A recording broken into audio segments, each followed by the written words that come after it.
Welcome back. You are tuned in to Traders Nation. My pleasure to have back with us once again Colonel Jack Jacobs, a Medal of Honor recipient, and in the book, the Medal of Honor, Portraits of Valor Beyond the Call of Duty. Welcome back, Colonel. How are you today? Good to be with you. I'm fine. Good.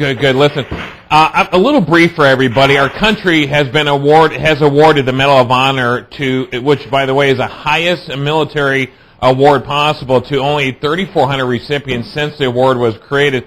Of that number, fewer than 140 are still alive today, and it's chronicled in the Medal of Honor. What a great book! How has it been for you being listed in this book, and also most importantly, of course, receiving the Medal of Honor? Well, it's a great honor, of course, to be recognized. Though I will say the same thing that all the other recipients say, and that is that we wear the award not for ourselves, but for all those who can't, who are not around. Think of all the people who performed valorously in combat. Nobody saw it, but people saw it, and they themselves were killed. Sure. So we all like to think that we're wearing the award for all the men and women who are serving and who have served. Right. You know, I feel this reverence for the service given by the veterans of our armed forces, and really I appreciate not only your service, but everybody currently in our service too. They really have odds that are stacked up against them in many, many ways, not only in the theaters of war, but also politically here at home. There seems to be some challenges. But in the Medal of Honor, is there a great place, without a doubt, to see honor, that what it really looks like? With all these stories in here, it's absolutely fantastic, and they all are unique in themselves. Wouldn't you agree that this is a great source to see what honor looks like? Well, yes, I agree. That's one reason why a number of public-spirited citizens in each state accumulated enough of the Medal of Honor Portraits of Valor books to stick one in each high school and middle school in each one of the states. Yeah.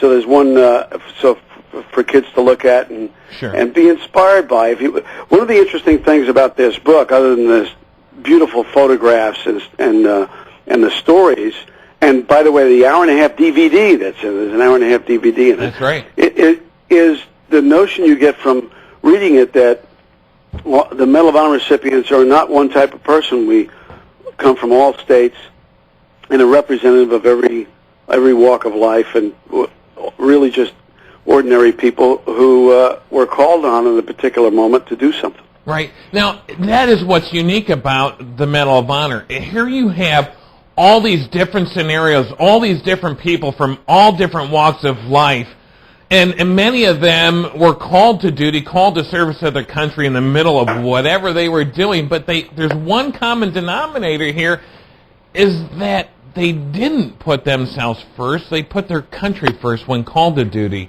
And there's a lesson to be learned there, isn't there? Yeah, I think so. You know what's interesting? Take a look at the circumstances today. We have an all-volunteer armed force, but I'll work the numbers for you. Less than 1%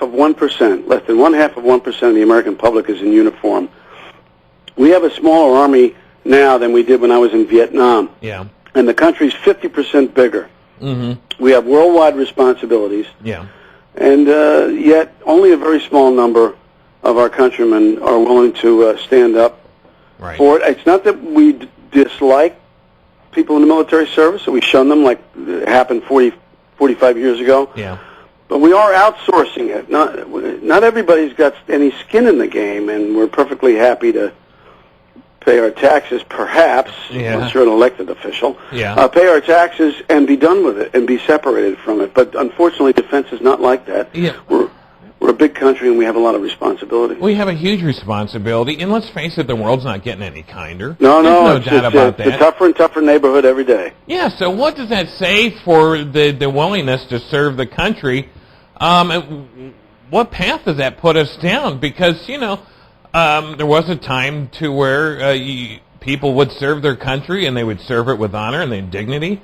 But nowadays, it's almost seems like it's the me generation, and I guess people, do they understand what honor and dignity is? There's more than what the bottom line is supposed to show, and isn't that a moral bottom line? Yeah, I believe it is. One thing we have to keep in mind is that the people we elect to office in this country need to reflect our values. They usually do, but they but the question is, if you don't have anybody standing up on the floor of the Congress, sure, talking about service to the country, to the community writ large, right? If it's not coming from the Washington, well, it's not going to come from anywhere.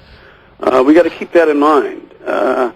There's a national view that says that service is for suckers, service is for somebody else, and we won't long survive like that. Right. Well, that brings up a good point, because I think there's a big difference between, honestly, I think there's a lot of great people that are serving the country in Congress and Senate. There's no doubt about that. But I also think there's people in Congress, in D.C., let's just say D.C. in general, that have no problem throwing, one, our military service under the bus, and two, let's say even, for instance, a recent example, that would be the CIA. How are we supposed to protect our country with intelligence and might if we have people in power, in my opinion, that have no dignity or honor? They're not putting their country first. How can we survive as a nation if we have people in power that are going to do that? Well, I think I'm strongly in favor of having the American equivalent of the British Official Secrets Act. Yeah. We don't have one, and therefore a lot of information gets leaked out accidentally or on purpose, and it's nobody cares very much about it. But I think it's a dangerous circumstance to be in. Yeah, I think so too. I know military doesn't like to mix politics because they should be separate, but it has to be politics and military mixed together, because unfortunately we have people that are politicians putting our men and women in harm's way or not. So, all right. So if there's one thing in Medal of Honor that people can get, what can they find? Is there any equivalent to our society, to citizens of the United States, where they can learn about integrity, learn about honor, and do you see anything like that out there where we can come together as a nation and start building up our moral support for dignity and honor? Well, that's a very complicated question. I think in the book, you glean the notion that ordinary people do extraordinary things. Right. I think that's important to understand, that great acts are done by just ordinary people. Right. But also, we should take away from it the fact that that we all think, those who have served and sacrificed, think the same way about the United States and how important it is to do the best you possibly can. Right. Because the people the entity that winds up on the good side of that trade is the United States of America. So we got to hang together or hang separately, as I agree as Ben Franklin said, and I think that's one of the things that you get from Medal of Honor Portraits of Valor. Right. I agree with it. I would like to see Americans, though. I put a call out to Americans right now to step up and serve this great country in a way that should be served without having to be involved in a national crisis, without being blindsided by an enemy. I think that we should have that service. I quite agree. And I'd like to see more of it. That's my call to American citizens today. Colonel Jack Jacobs is with us today. Where can we find a copy of Medal of Honor? Just about anywhere. It's a bestseller. Yeah. You can get it in any bookstore and on Amazon. Yeah. And it's a spectacular book, and I think it should be in everybody's library, and certainly it would make a great gift for anyone. Oh, without a doubt. It's one of those books that every home should have on their coffee table, and you know what? And every person in Congress should see a copy of it too. Well, that's not a bad idea. And maybe give some of them in Congress and the Senate a little refresher exactly what honor and dignity actually is. All right. Head out today, get a copy of Medal of Honor, Portraits of Valor, Beyond the Call of Duty. What page? I think you're on page 143, isn't it? I'm 138. 138. There you have it. 138. You can find Colonel Jack Jacobs. It's not my age, but it's my page. That's very nice. Thanks for being back with us again. Good being with you again. You're more than welcome. Colonel Jack Jacobs, Medal of Honor, Portraits of Valor, Beyond the Call of Duty. Get a copy today. Everybody should have this copy, okay?